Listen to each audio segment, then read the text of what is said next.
Bonjour, je me présente, je m'appelle Anilou. Alors j'ai fait récemment un tirage PIS sur les rêves. À quoi servent les rêves et les rêves prémonitoires.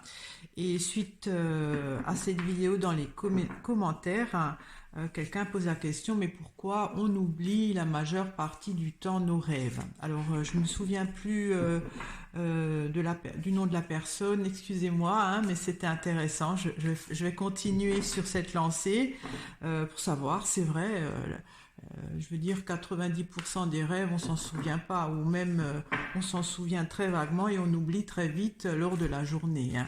Alors, j'ai posé la question, pourquoi oublie-t-on, pourquoi ne nous souvenons pas de la plupart de nos rêves? Pour quelles raisons? Euh, voilà. Bon, il y en a qui s'en souviennent, mais c'est pas toutes les nuits non plus, hein, quand on s'en souvient.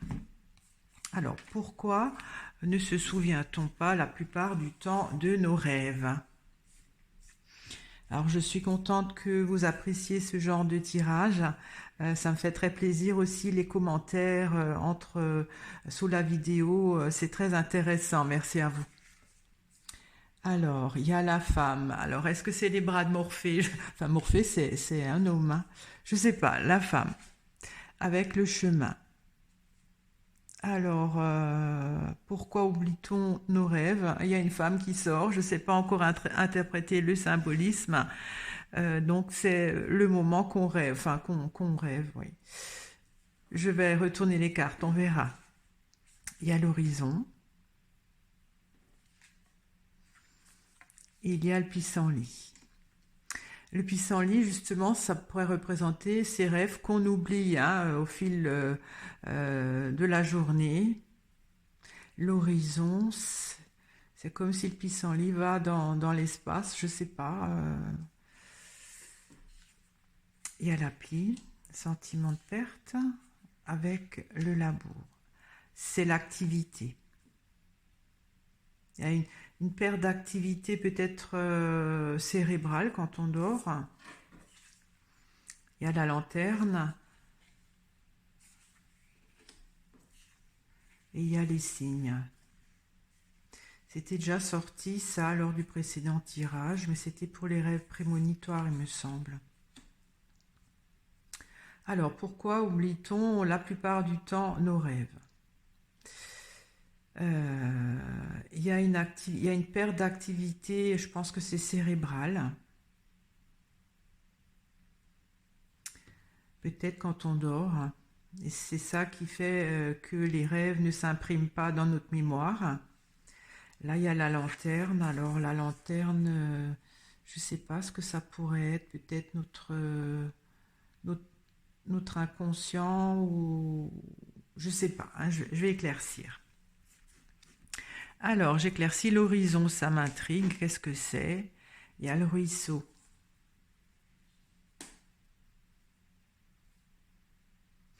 Le ruisseau, c'est de l'eau, ça parle de l'émotion. J'éclaircis encore le ruisseau. Et il y a les épices.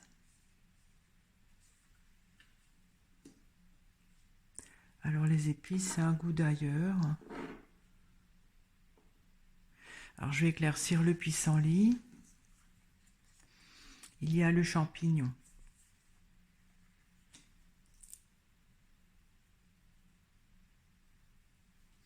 J'éclaircis encore le champignon. Et il y a la lune. La lune, c'est un nouveau cycle. La lune, ça peut aussi être le monde de la nuit, hein, quand on dort. Alors, pourquoi oublie-t-on nos rêves, hein, la plupart du temps? Elle s'effrite, enfin, le souvenir de nos rêves se dissipe, hein, au fil de la journée. Alors, l'horizon, pour ce tirage, qu'est-ce que ça pourrait représenter? Peut-être que... Je sais pas ça. Je sais pas encore, hein. Alors ça s'envole si on veut, mais il y a quand même quelque chose qui qui reste de nos rêves, peut-être. Alors, je vais éclaircir l'api. Il y a les feuilles. Les feuilles, c'est les expériences passées. Je vais éclaircir le labour. Il y a le gui. Donc, il y a une perte d'énergie intellectuelle qui est préservée, ou pour préserver une perte d'énergie intellectuelle.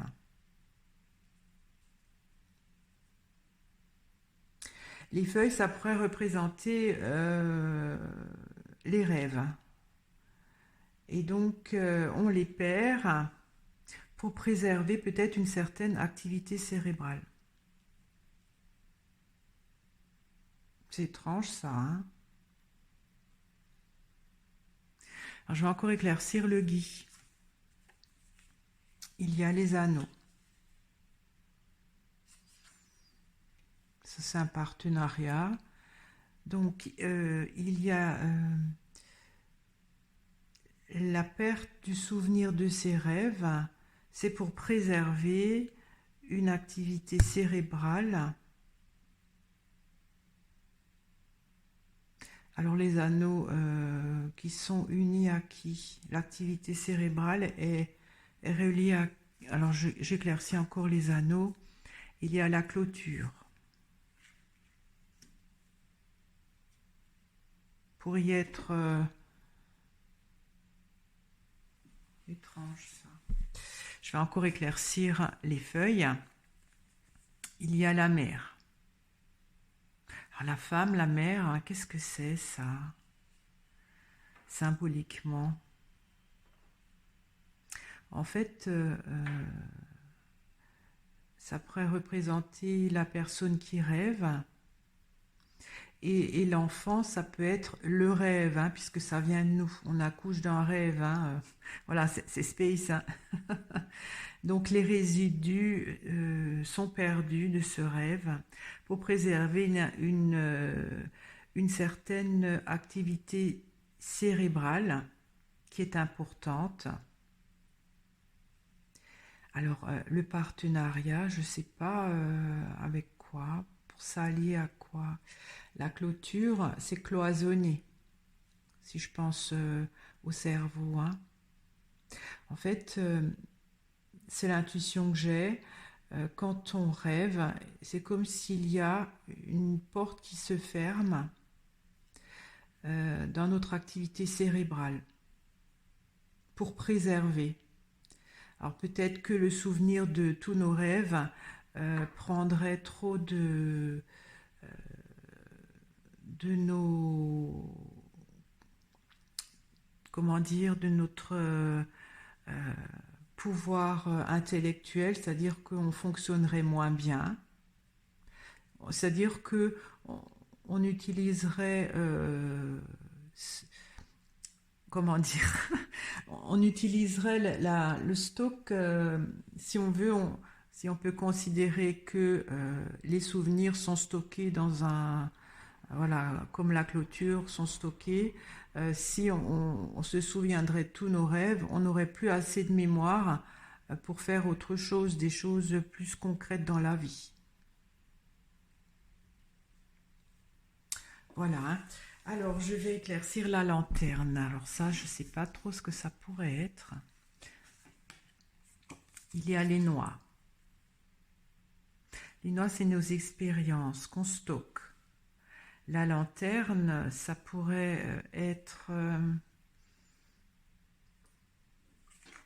c'est ce qui brûle en nous, c'est ce qui nous anime. Hein.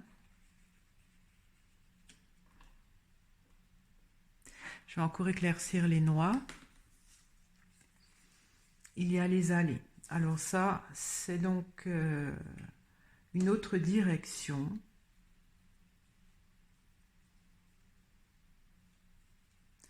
Alors, pourquoi on oublie nos rêves? Ils prennent une autre voie. En fait, rêver, si je considère symboliquement que la lanterne, c'est du feu, ça consume certaines stockages, hein, peut-être d'émotions, là, avec le ruisseau, qui permettent de, de les évacuer. Parce que ce serait dangereux. Si, quand même, parce qu'il y a le gui, hein, ça nous préserve, ce serait nocif pour notre activité cérébrale. Il y a les signes. Alors, j'avais déjà tiré cette carte. Euh, je vais éclaircir les signes. Je ne sais plus trop ce que j'avais. Il y a le banc. C'est la rencontre. Je me souviens plus ce que j'avais dit dans l'autre vidéo. Le signe, j'avais donc dit, parce que je me souvenais qu'il y avait la flaque, les signes et le marais. Et c'était pour les rêves prémonitoires. Ceux qui font des rêves prémonitoires, c'est comme s'ils captaient une goutte du marais.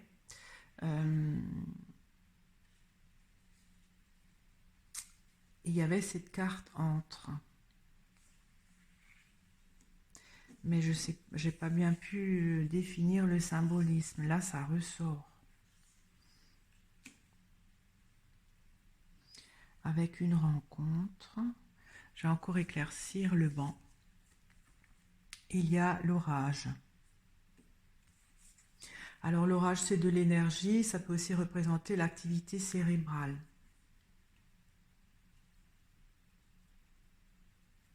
Je vais encore éclaircir l'orage. Il y a la grange. C'est du stockage, hein, si on veut aussi ça.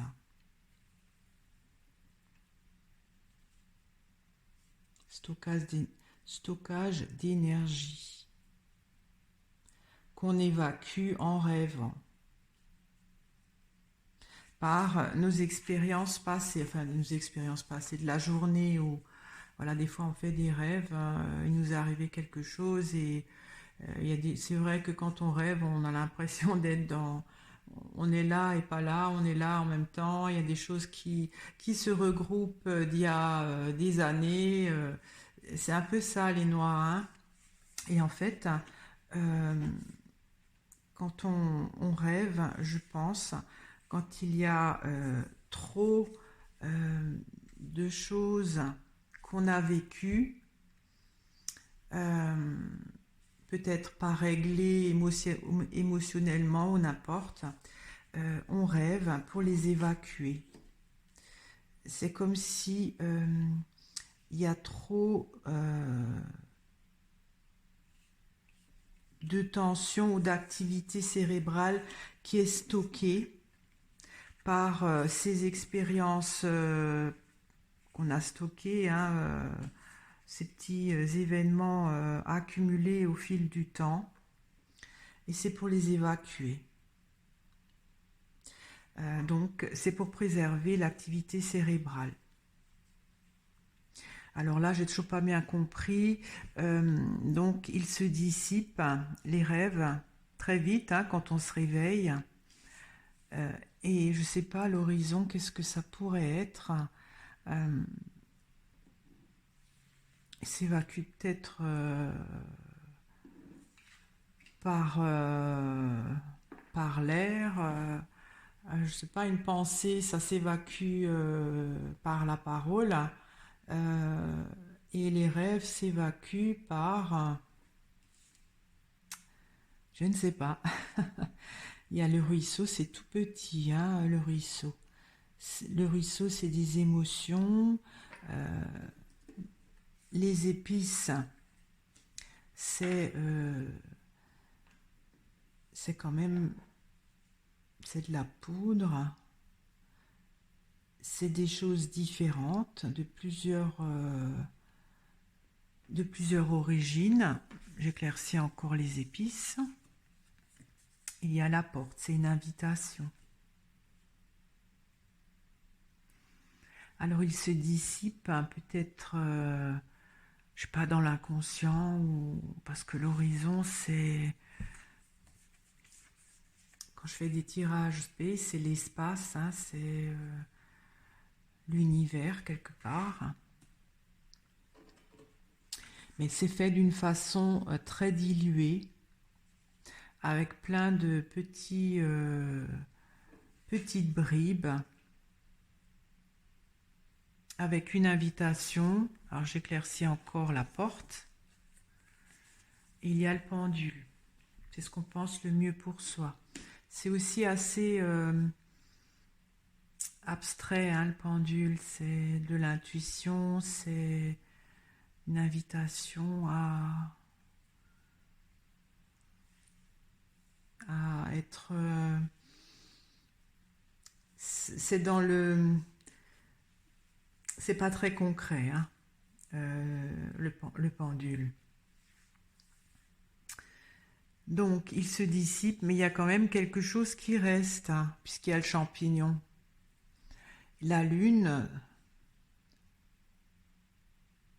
alors peut-être ce qui reste, puisque je parle là d'une activité cérébrale qui est saturée, ce qui reste peut-être est dissipé d'une façon très douce pour se transformer peut-être, hein, parce que les épices, l'eau, c'est les émotions qui se transforment peut-être en autre chose, avec un passage à du ressenti. Alors la lune, je ne sais pas si c'est un fin de cycle ou si c'est juste pendant qu'on dort, hein. Bon, ben, j'ai fait le tour, c'est un peu compliqué, j'espère que vous m'avez suivi. Alors la coupe, pour moi, ça doit être la personne qui rêve, hein, puisque la mère est sortie. Donc, pourquoi on oublie la plupart de nos rêves? C'est pour tout simplement soulager l'activité cérébrale qui est limitée ou limitée, qui privilégie plutôt le souvenir de nos choses concrètes, hein, comme quand on apprend, quand on travaille, l'apprentissage de la vie, que le souvenir des fois traumatisant de nos rêves, hein. On rêve plusieurs fois dans notre nuit. Si on se souviendrait de tous nos rêves, effectivement, regardant comme ça, ce serait un enfer, hein, à cogiter les choses des fois tout à fait incohérentes qu'on peut rêver. Voilà, donc c'est pour soulager. En fait, quand on rêve, c'est que l'activité cérébrale euh, euh, est parce qu'il y a la clôture, hein, donc cette porte se ferme. C'est comme une jauge, d'après moi, hein, ce que je vois là. Donc il y a un certain quota qui peut être toléré par l'activité cérébrale. Et quand ça dépasse la survie de l'activité cérébrale qui doit être utilisée voilà, pour qu'on se souvienne de plein de choses, on rêve. Ça fait évacuer des tensions qu'on n'a pas réglées avec les noix, hein, c'est-à-dire c'est des choses, des tracas, des soucis de la vie qui nous empoisonnent et quelque part, ou même des choses psychologiques, hein, qu'on n'a pas réglées, qu'on stocke, et ensuite c'est consumé et ça prend une autre direction dans l'univers ou je ne sais pas, dans un autre... en fait, c'est brûlé, c'est consumé, c'est transformé. Alors, une sorte de poudre, peut-être poudre céleste, hein. Soyons space. Mais voilà, c'est ce que je peux dire. J'espère que ça vous a intéressé. Si vous avez d'autres sujets space comme ça m'intéresse beaucoup. Je vous remercie de m'avoir écouté. Je vous dis à très bientôt. Au revoir.